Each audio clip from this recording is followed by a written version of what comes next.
welcome to Discourse on Anzac cookies. Today we're going to discuss the historical context of Anzac cookies. Just general housekeeping rules. Just because it's important we follow rules today. Just for the general well-being of the lecture theatre here. So first rule, there is to be no eating. Just because I am eating a very handsome Anzac cookie does not by any means mean you can eat anything. Except for an Anzac cookie. Anzac cookies are okay. You can eat Anzac cookies. Particularly the Dick Smith ones are good. But at the moment they're unattainable for me. So I'm just going to stick to my homemade style one. I'm just going to run you guys through a bit of the context of the Anzac cookie.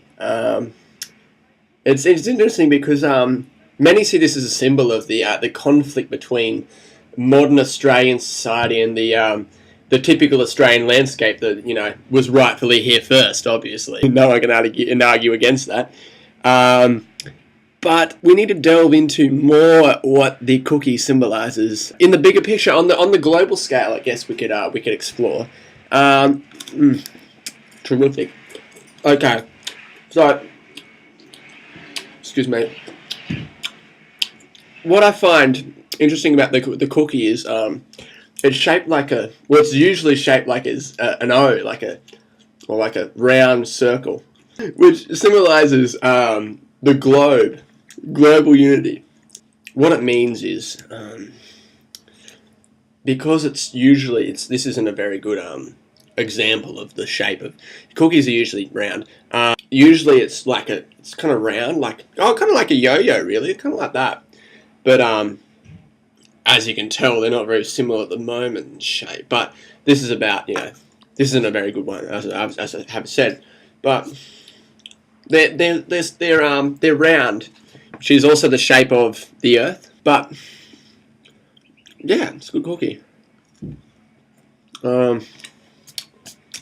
It's also acts as a hat. It's a good hat. I mean, it's more a decorative piece of fashion. It's not as good for, say, like protecting yourself from UV rays or anything of that. And it's also I've looked at ways in which the cookie can be useful in everyday life. It's good as a paperweight. I've used it sometimes. Just make sure the paper on which you're pinning this down is not actually valuable, because these are kind of oily a little bit. They're still a bit soft, a bit moist, and it might damage the paper. I've done that several times on some of my assignments. I'm actually writing a book on this at the moment, on which every page actually has a cookie stain on it. So that'll be interesting. It's good cookie.